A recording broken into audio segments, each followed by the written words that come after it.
2025년 8월 6일 중국 최대 경제 도시이자 글로벌 금융허브였던 상하이가 단 1분 만에 지구상에서 거의 사라졌다.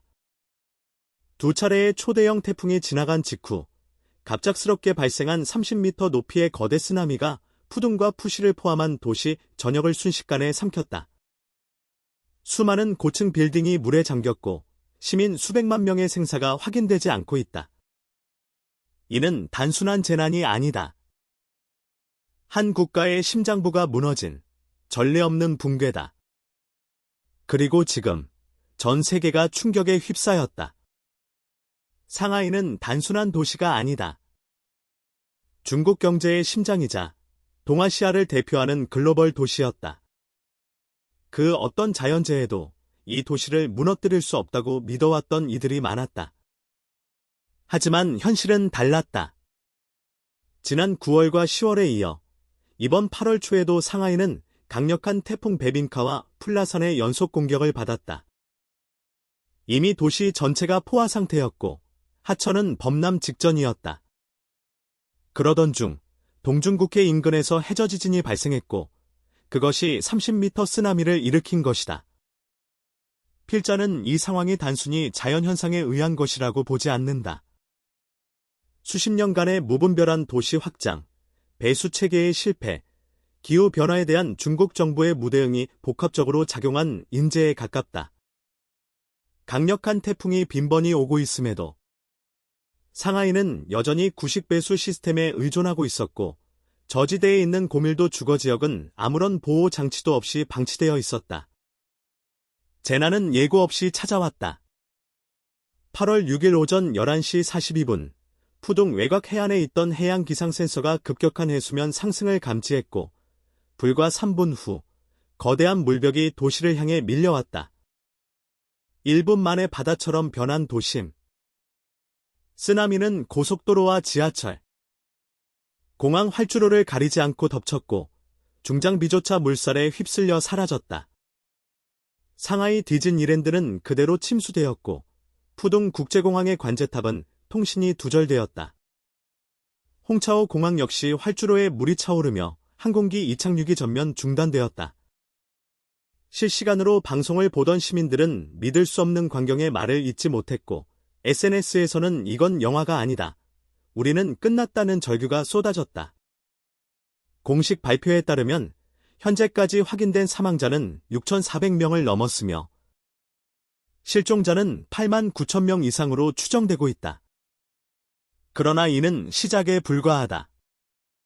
일부 지역은 아직 구조대조차 접근하지 못하고 있으며 수많은 아파트 단지가 완전히 침수된 채 남겨졌다. 더욱 충격적인 것은 재난 발생 직전 상하이 당국이 아무런 긴급 경보를 발령하지 않았다는 점이다. 해양기상국이 조기경보 시스템을 갖추고 있었음에도 불구하고 쓰나미 발생 5분 전까지도 시민들에게 강풍과 폭우주의만 공지했을 뿐이다. 도대체 이 물음에 중국 정부는 여전히 함구하고 있다. 누군가는 이미 알고 있었지만 숨겼고 누군가는 판단을 미뤘다는 사실이 지금 시민들의 분노를 키우고 있다. 한 도시가 물에 잠긴다. 하지만 상하이의 경우는 그저 단순한 침수나 홍수가 아니었다. 이번 쓰나미와 폭우는 상하이 전체를 말 그대로 삼켜버린 대참사였다. 거리의 흔적은 사라지고 도로는 강물처럼 변했으며 고층 건물조차 물살 앞에서 무력하게 흔들렸다. 구조 헬기들이 고층 옥상에 남은 사람들을 구출하는 장면은 그나마 희망처럼 보였지만 시간이 흐를수록 드러나는 건 절망뿐이었다. 폭우가 지나간 후에도 도시는 조용했다. 그 어떤 소식도, 구조 진행 상황도, 피해 집계도 당국으로부터 명확하게 발표되지 않았다. 대신 SNS에서는 시민들의 외침만이 터져나왔다. 가족과 연락이 두절됐다. 물이 빠지지 않는다. 도와달. 하지만 이 간절한 메시지들은 어디론가 흘러가고 있었다. 응답은 없었다. 무응답의 시간. 그것이야말로 이번 재난에서 가장 뼈아픈 현실이었다. 시 당국의 초동 대응은 완전히 실패했다고 해도 과언이 아니다. 비상경보는 늦었고 대피 명령은 불분명했으며 시민들은 혼란 속에서 제각각 행동할 수밖에 없었다. 특히 바닷가와 하천 근처에 거주하던 이들은 쓰나미성 해일이 몰려오기 전까지 아무런 경고도 받지 못한 채 가정과 삶의 터전을 통째로 잃었다. 일부 주민들은 심지어 재난 방송은 끊겼고 휴대폰 통신도 먹통이었다고 주장하고 있다. 이러한 통신마비는 재난 시 가장 중요한 정보 공유조차 불가능하게 만들며 수많은 생명을 앗아간 원인 중 하나로 지적된다. 언론도 마찬가지다. 중국 내 주요 방송들은 이 엄청난 사태를 초기에는 거의 다루지 않았으며 몇몇 뉴스는 상하이 지역 일부 침수 발생 정도로 축소 보도했다.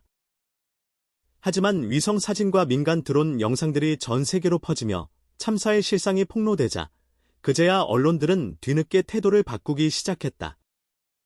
하지만 그때는 이미 너무 늦었다. 진실을 알린 것은 언론이 아니라 오직 생존자들의 절규와 영상들이었다.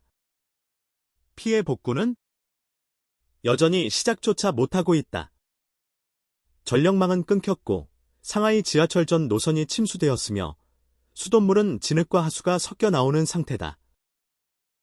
무엇보다도 공공기관이 제 역할을 하지 못하는 상황에서 민간 자원만으로는 감당이 불가능하다.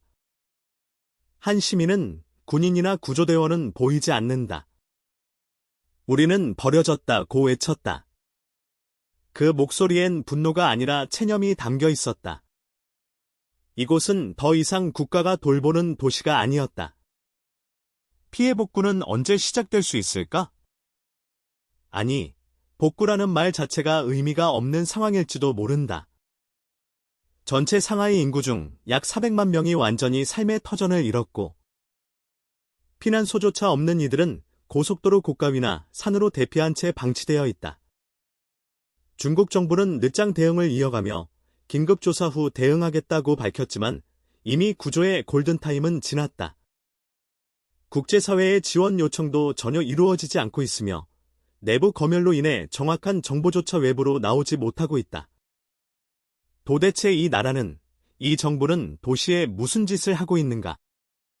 이 재앙은 단순한 한 도시의 비극이 아니다.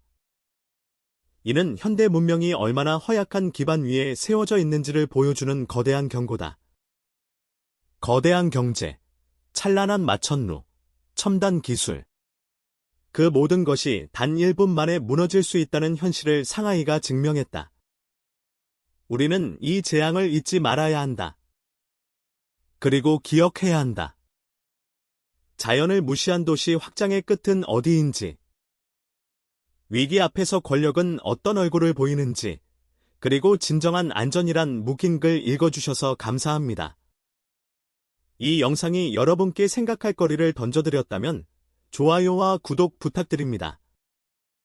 그리고 지금 이 순간에도 구조를 기다리고 있을 상하이의 모든 이들에게 작은 연대의 마음을 전해주시길 바랍니다. 잊지 맙시다. 1분이면 모든 것이 끝날 수 있습니다.